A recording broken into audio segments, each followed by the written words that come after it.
Okay, so in this video I'm going to be talking about my top 20 favourite films from 1996. These are all in accordance with the release dates from IMDb. And again, there's no real right or wrong to this list. These are just my personal favourite films from this year, the ones I enjoyed the most. So that being said, I'm going to quickly reel off the honourable mentions for me from this year. So the first one up is the first Mission Impossible film starring Tom Cruise. Absolutely love this film. Thought it was a great action movie.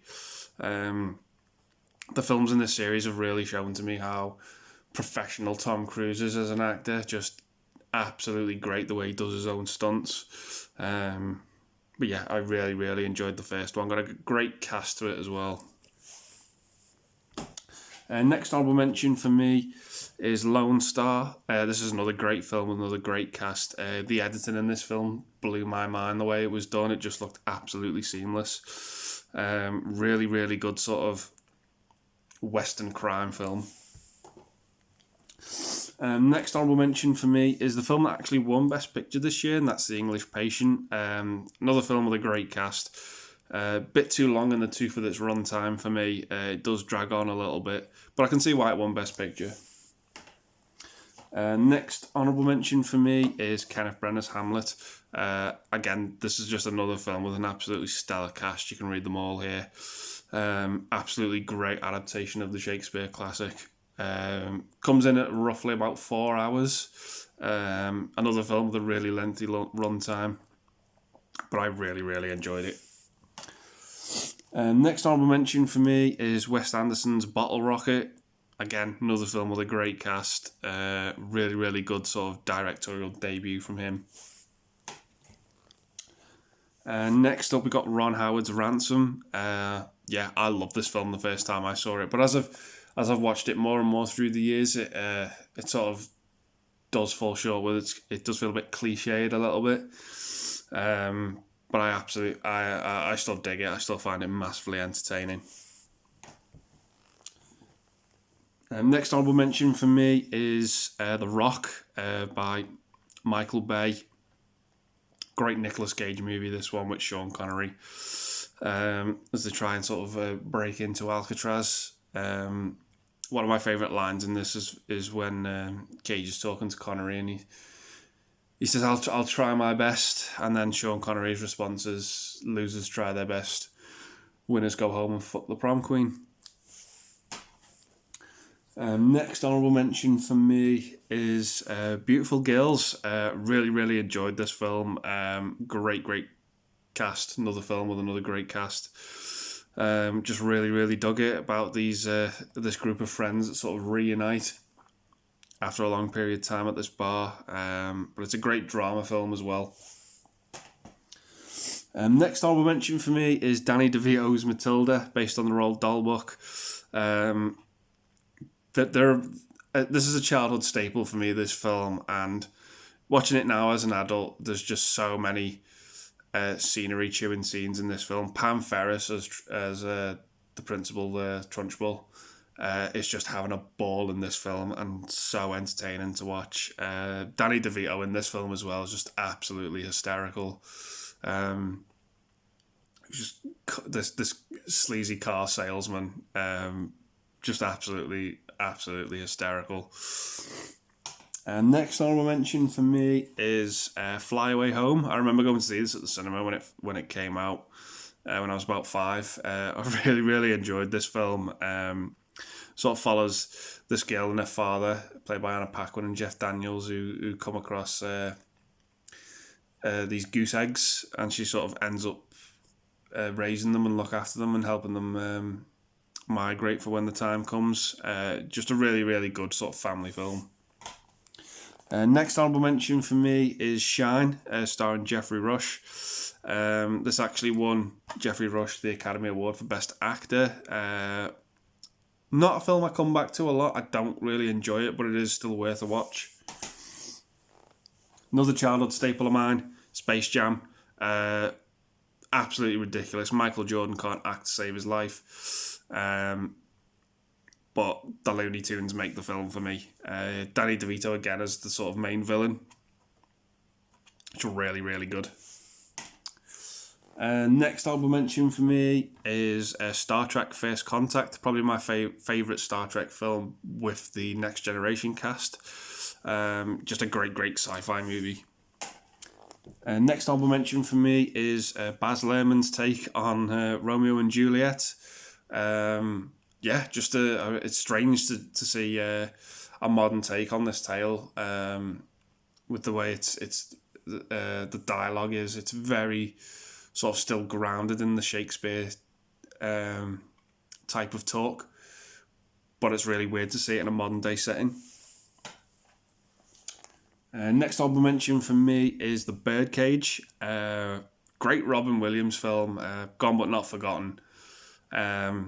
It's sort of about two sets of in-laws meeting each other for the first time. But one of them's a very sort of straight by the numbers couple, with Gene Hackman, and the other the parents of the male is a gay couple that run a nightclub, played by Nathan Lane and Robin Williams. It's just absolutely entertaining.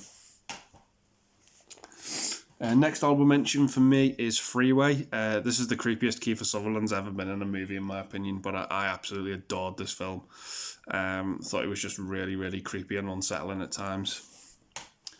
Next honourable mention for me is Jerry Maguire. I fucking hated this film the first time I saw it. It just bored me shitless. I did not see the hype around it.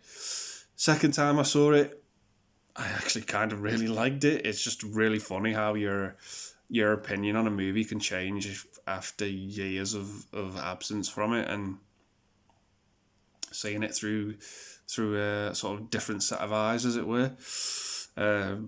I'll try and watch this film a couple more times, see if it grows on me anymore. But yeah, I'm surprised of how it had that effect on me. Next honourable mention for me is another sort of childhood staple, and that's Muppet Treasure Island. Tim Curry as Long John Silver. Say no more. Just absolutely great. Next honourable mention for me is Brassed Off. Great sort of little British movie, this, about the sort of working class miners who sort of started this community brass band. Really entertaining film. Next honourable mention for me is Don't Be a Menace to South Central while drinking your juice in the hood. Bit of a mouthful with the title there, but massively great comedy from the Wayans brothers. Next for me is another childhood staple, Jingle All the Way. I watch this pretty much once a year, every Christmas. Is it a great movie? Absolutely not. But it's so entertaining. Very commercialised in its premise, but I still love it very much. It's great to sort of see Schwarzenegger in a family film of this calibre.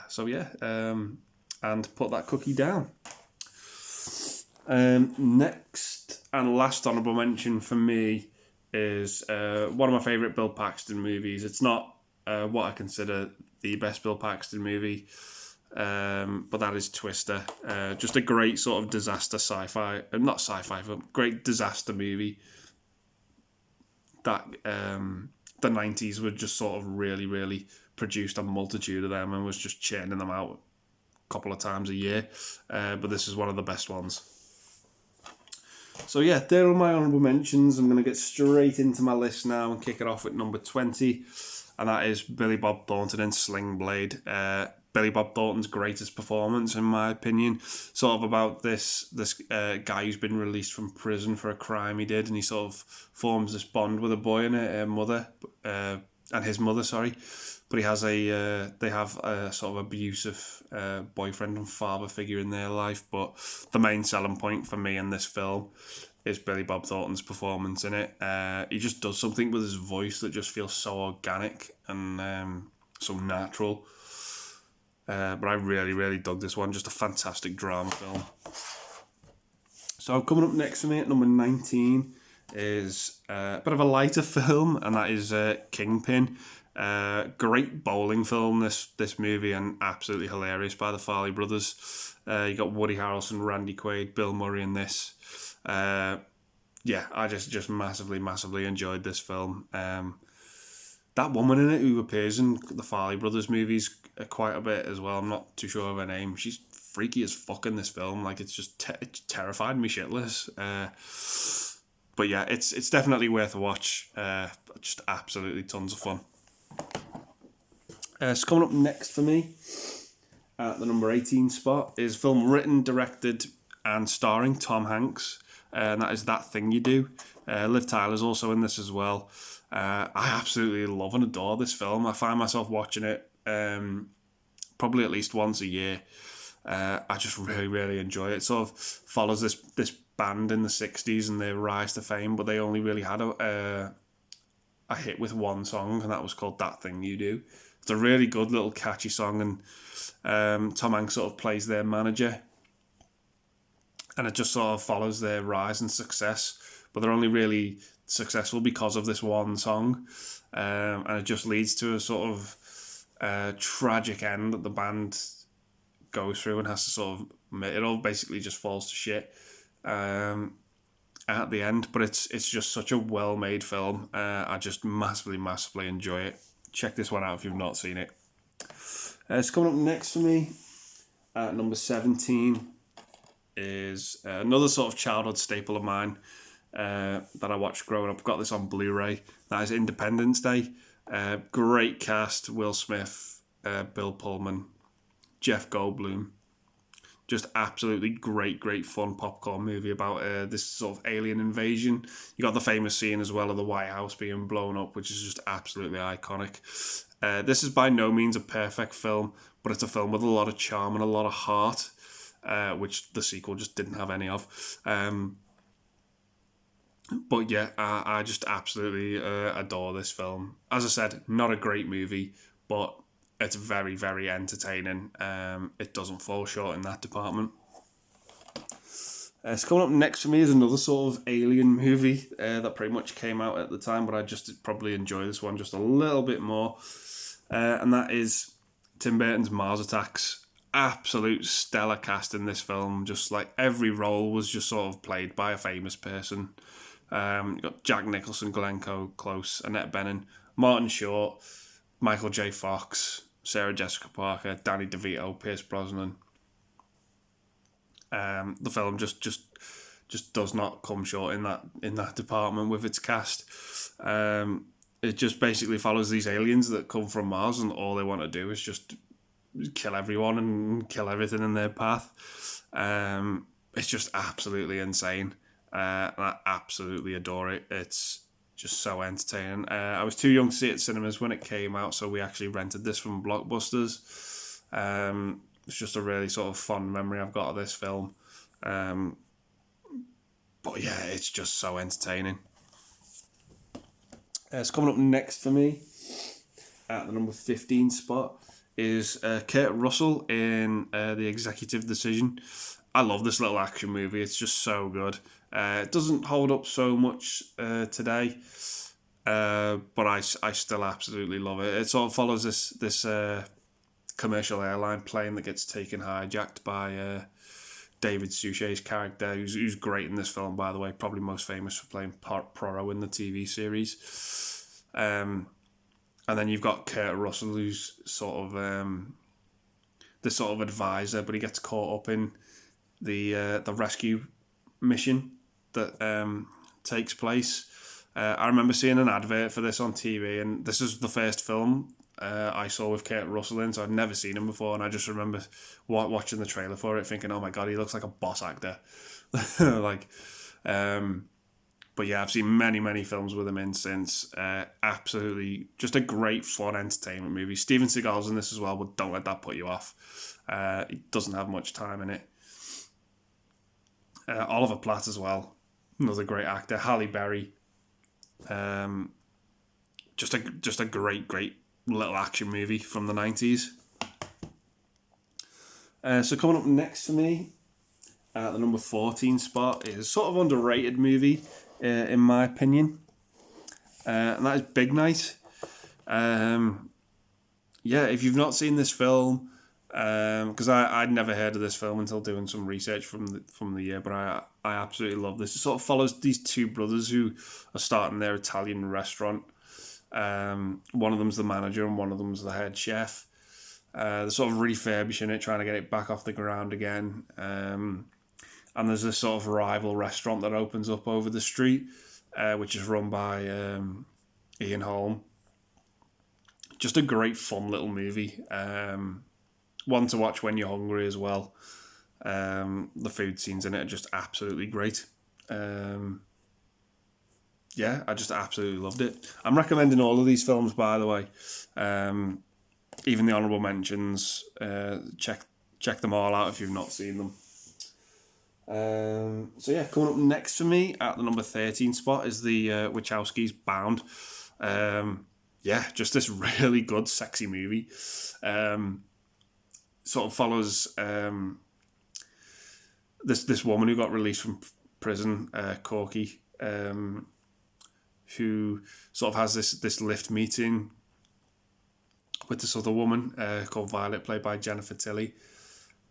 And her boyfriend is this sort of this member of this mob gang, and they've got like a sort of stash of a lot of money. The two women basically sort of form this romantic relationship, and they decide to sort of steal money from Jennifer Tilly's boyfriend, and it just leads to just some really tense scenes. Just an absolutely fantastic movie by the Wachowskis, who went on to do The Matrix after this. Yeah, I can't really sort of praise this film enough. It's just a really low budget film, but it just does so much. Really, really, just sort of, as I said, just a sexy movie. It's just really, really great. The movie just looks absolutely stunning on Blu-ray as well. Really, really good film. So yeah, coming up next for me at the number 12 spot is Richard Gere in Primal Fear. I'm not a massive Richard Gere fan, to be honest. I think this is probably his best and most competent film. He sort of plays this lawyer who's taken on this murder case, and he's defending this kid in it, played by Edward Norton, who suffers from schizophrenia. But I won't say any more than that because the film has a fantastic twist at the end of it, which I won't dare spoil. It's just a great legal courtroom drama, this. Absolutely fantastic performances by everyone in it, particularly from Edward Norton. But as I said, it's probably one of my favourite Richard Gere movies, if not the favourite Richard Gere movie of mine. So coming up next for me, at the number 11 spot, is Robert Rodriguez's From Dusk Till Dawn. This just feels like a hybrid of two different movies, this one, but I absolutely love it. It's sort of, the first half sort of feels like this little robbery film about these two brothers that are on the run from the police, and they sort of take this family hostage to try and get from the States to Mexico. And then the second half of this film is just a vampire horror film. But the two just gel together so well. You got Tarantino and George Clooney playing the two brothers. Harvey Keitel's in there as well. Tom Savini's in this as well. Cheech Marin. Juliette Lewis. And it's the hottest Salma Hayek's ever looked in a film. Saying no more than that, to be honest. Absolutely stunning.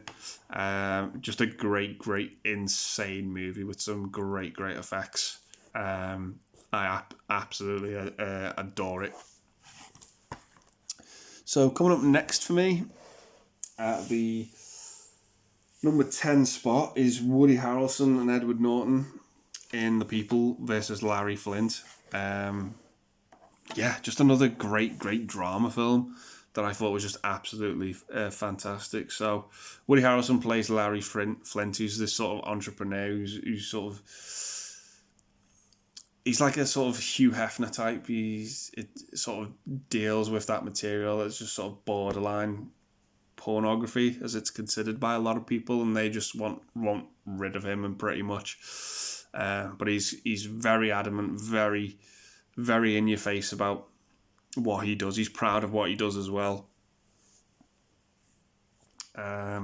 Just an absolutely fantastic drama film. I can't really say much more than that. Be spoiling the film to go into it in too much depth, to be honest, but I absolutely love it. It's a great one. It's a great performance by Harrelson as well, one of his best. Check this one out if you've not seen it. So coming up next for me at the number 9 spot is Disney's The Hunchback of Notre Dame. This is probably the darkest a Disney film has ever gone.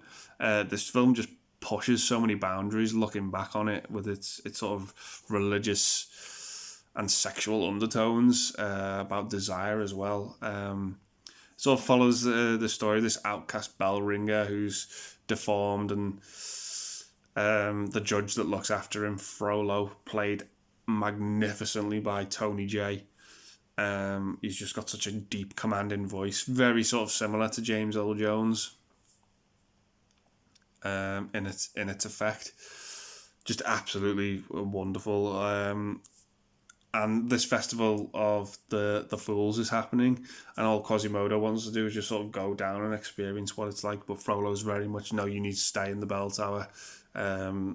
This is where you're safest, and it's for your own good, basically. But obviously he defiles Frollo. And Frollo has this sort of absolute hatred for gypsies, pretty much similar to the way Hitler viewed the Jews. He just wanted to exterminate them and get rid of them. Which just leads to just some frightening themes in the movie as well. And he has a sort of sexual desire for one of the gypsies, Esmeralda, played by Demi Moore. And it just leads to one of the greatest songs in Disney history, sung by a villain, that's Hellfire. Just absolutely fantastic. It has the silly little Disney tropes in it for kids as well, but this is really one of the most mature stories that Disney's ever tackled, to be honest with you. Just absolutely fantastic. The music in the film is just absolutely stellar. I remember going to the cinema to see this when I was a kid. I've got some great memories of it. But as an adult, I just appreciate it in a whole different light. Just absolutely fantastic. So coming up next for me at the number 8 spot is Wes Craven's Scream. This film just sort of plays homage to all the slasher films that came before it, and it just they all just concoct together to create this absolutely new, fresh film. Wes Craven just sort of breathed new life into the genre with this film. It was a genre that was sort of getting very stale and no one really wanted to touch it. But this film just absolutely injects new life into it.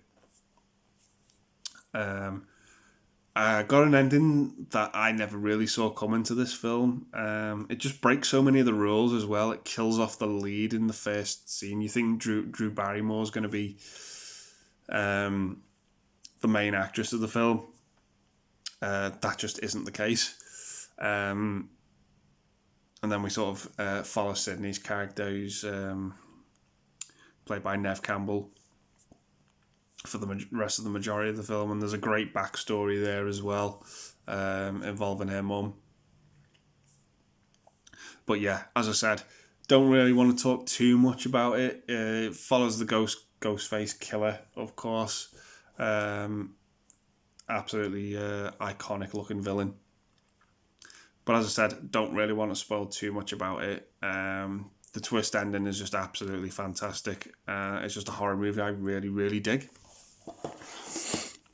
So, coming up next for me at the number 7 spot is probably everybody's favourite golf movie of all time, and that's Happy Gilmore with Adam Sandler.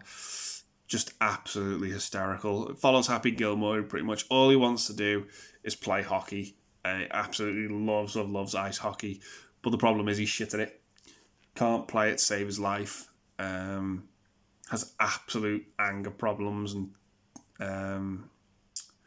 temper tantrums. Just needs to get his shit together, really. But what he finds out is the main subplot to the movie is his grandmother's house She can't afford to pay for it anymore, and it's gonna go up for auction. So as they're sort of moving all their stuff out, finds his old golf clubs, and then he sort of finds this knack that he's got this sort of hidden talent for golf, but he just absolutely hates it. And then he sort of ends up using that to his advantage, that he's naturally a talented golfer, but he hates the sport. Ends up competing in a tournament to try and win some money to pay back the debt collectors on the house. But the film itself is just absolutely hysterical. Shooter McGavin, one of the great bullied villains, played by Chris McDonald. Ben Stiller in this as well as the sort of creepy, abusive care home worker. Richard Kiel is in this as well. Probably most famous for playing Jaws in the two Bond movies, Moonraker and The Spy Who Loved Me. But yeah, it's one of Adam Sandler's best and funniest films, in my opinion. Just absolutely great. Never met anyone who sort of really disliked that film. I just think it's absolutely fantastic. So coming up next for me at the number 6 spot is Peter Jackson's The Frighteners with Michael J. Fox. This is a really good, underrated movie. It's got an absolutely fantastic story. The story in this film is just, it's too good for this film's own good, if that makes sense. It just is a lot smarter than it deserves to be. It sort of follows a con man played by Michael J. Fox, who was in a road accident which allows him to see ghosts. So he sort of hangs out with these two ghosts, and he sort of gets them to invade random people's homes, and he sort of then plays someone who can exorcise the house to get rid of them. And he just goes around doing that from house to house. That's sort of how he earns his money, just by conning people. But then he eventually starts to see that random people get these numbers sort of foretold on their forehead, and then it disappears, and then the next few days will pass, and the person he saw with the number will pass away mysteriously. And that leads to just an absolutely fantastic backstory to the film, and the reason behind it is just justified and so satisfying to the story. I was just completely hooked and engaged by this film. Some of the CG does not hold up by today's standards. It really doesn't. I wish they'd sort of taken the practical effects route. But as I said, it's one of Peter Jackson's best, in my opinion, and one of his most underrated films. I just massively enjoy it. So coming up next for me at the number 5 spot is probably one of Joel Schumacher's most underrated movies. Don't really attach him to the Batman films he did. He did some really good films outside the Batman movies. But this is one of my favourites by him, and that's Time to Kill. Just an absolutely fabulous courtroom drama. The cast in this film is just absolutely stellar. Sandra Bullock, Matthew McConaughey, Sam Jackson, Kevin Spacey, both Kiefer and Donald Sutherland are in this as well. Just a really good film. It sort of follows Samuel Jackson's character, whose daughter was raped and murdered by these sort of two white rednecks, and Sam Jackson eventually goes on a revenge spree and kills them, but it all ends up going to court. It's just a fantastic courtroom drama. One of my favourite McConaughey movies. It's just absolutely great. Stellar cast. If you've not seen this movie, I just implore you, check it out. I can't recommend this one enough. So, coming up next at the number 4 spot for me is probably a movie that is the definition of Marmite. You'll either hate or love this movie. It's the movie that probably almost killed Jim Carrey's career. I absolutely love and adore this film. And it's The Cable Guy. It just keeps getting better and better each time I see it.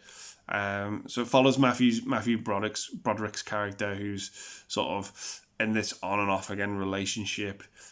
He's moved out, he's living on his own, but his TV's not working, so he calls the cable company. They send Jim Carrey out, And all Jim Carrey wants to do is sort of be this guy's friend, but he can't really take the hint that Broderick doesn't really want him in his life, and he just sort of ends up emotionally blackmailing him for the entire film, and it just leads to just some creepy imagery.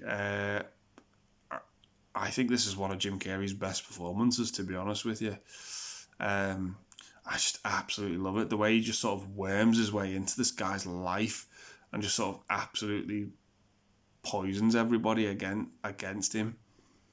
It's just so creepy. And people like this actually exist, and it's terrifying.